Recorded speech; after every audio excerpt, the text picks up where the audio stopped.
সবাইকে আমার সালাম জানাচ্ছি। আসসালামু আলাইকুম। আজ জাতির এক বিশেষ দিন, বিজয় দিবস। বাঙালি জাতির বুক ফুলিয়ে দাঁড়াবার দিন। পাকিস্তানি হানাদার বাহিনীর অনেক অস্ত্রকে অগ্রাহ্য করে খালি হাতে রুখে দাঁড়িয়ে সম্মুখ সমরে লড়াই করে নিজেদের জন্য একটি স্বতন্ত্র রাষ্ট্র প্রতিষ্ঠার উৎসবের দিন। এই দিনে স্মরণ করি লক্ষ লক্ষ শহীদদেরকে, অগণিত শিশু কিশোর, তরুণ তরুণী, যুবক যুবতী, বৃদ্ধ জনতার আত্মত্যাগকে, যার ফলে স্বাধীনতা অর্জন সম্ভব হয়েছিল। কিন্তু আমরা সেই অর্জনকে আমাদের দোষে সম্পূর্ণতা দিতে পারিনি। সর্বশেষ এবং প্রচণ্ডতম আঘাত হানল এক স্বৈরাচারী সরকার। সে প্রতিজ্ঞা করেই বসছিল, এদেশের মঙ্গল হতে পারে এমন কিছুই সে অবশিষ্ট থাকতে দেবে না। এবছরের বিজয় দিবস বিশেষ কারণে মহা আনন্দের দিন। মাত্র 4 মাস আগে একটি অসম্ভব সম্ভব হয়ে গেল। দেশের সবাই মিলে একজোটে হুঙ্কার দিয়ে উঠল, পৃথিবীর ঘৃণ্যতম স্বৈরাচারী শাসককে পালিয়ে যেতে বাধ্য করে আমাদের প্রিয় দেশকে মুক্ত করেছে ছাত্র জনতার সম্মিলিত অভ্যুত্থান।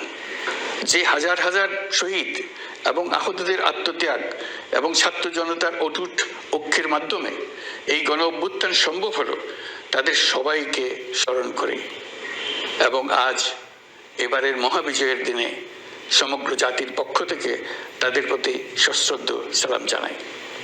নাগরিক অধিকার ও মর্যাদা নিশ্চিতের জন্য, গণতন্ত্রের জন্য একটি বৈষম্যহীন দেশ গড়ার তাগিদে ছাত্র জনতা স্বৈরাচারীর রক্তচক্ষুকে উপেক্ষা করে রক্ত দিয়ে 4 মাস আগে নতুন বাংলাদেশ গড়ার জন্য যে ঐক্য গড়ে তুলেছিল, সে ঐক্য এখনো পাথরের মতো মজবুত আছে।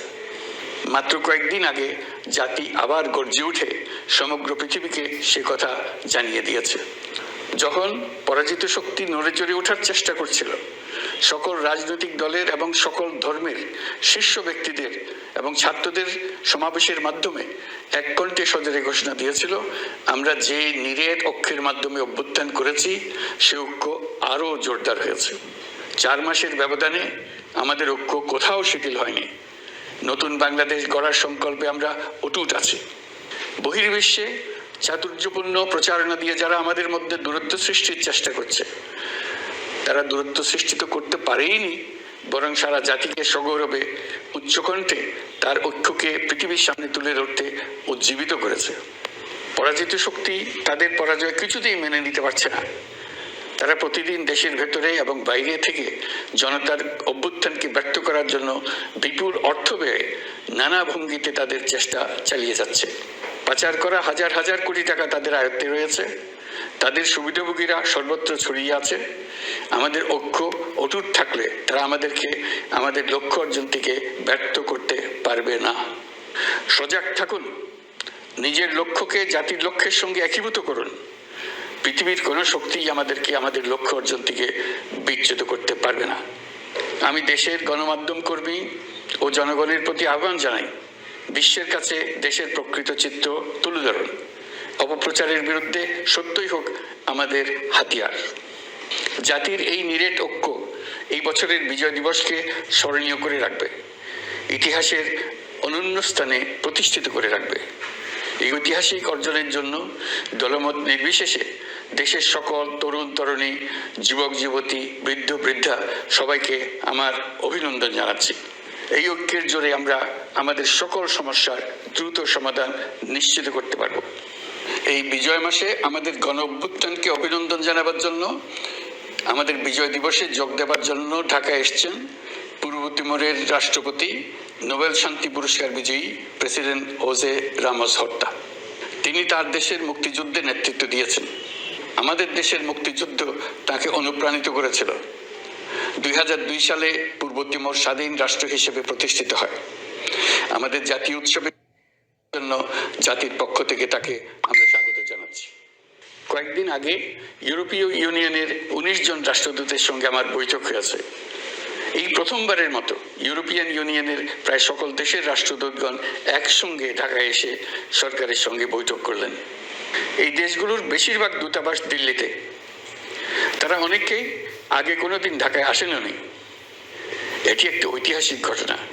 একত্রে ঢাকায় আসলেন শুধু এই বার্তা দেওয়ার জন্য যে ইউরোপীয় ইউনিয়ন বাংলাদেশকে সর্বোচ্চ সমর্থন ও সহযোগিতা দেওয়ার জন্য প্রস্তুত। অন্তর্বর্তীকালীন সরকারের সংস্কার উদ্যোগ এবং গণতান্ত্রিক পদ্ধতিতে নির্বাচনের প্রক্রিয়ার কথা আমি তাদেরকে জানিয়েছি। সেটিতে তারা পূর্ণ সমর্থন জানিয়েছেন এবং সরকারকে সর্বোচ্চ সহযোগিতা করবেন বলে জানিয়েছেন। বাংলাদেশের বিরুদ্ধে অপপ্রচার এবং ভুল তথ্য প্রচারের বিষয়েও আমি ইউরোপীয় ইউনিয়নের কূটনীতিকদের জানিয়েছি।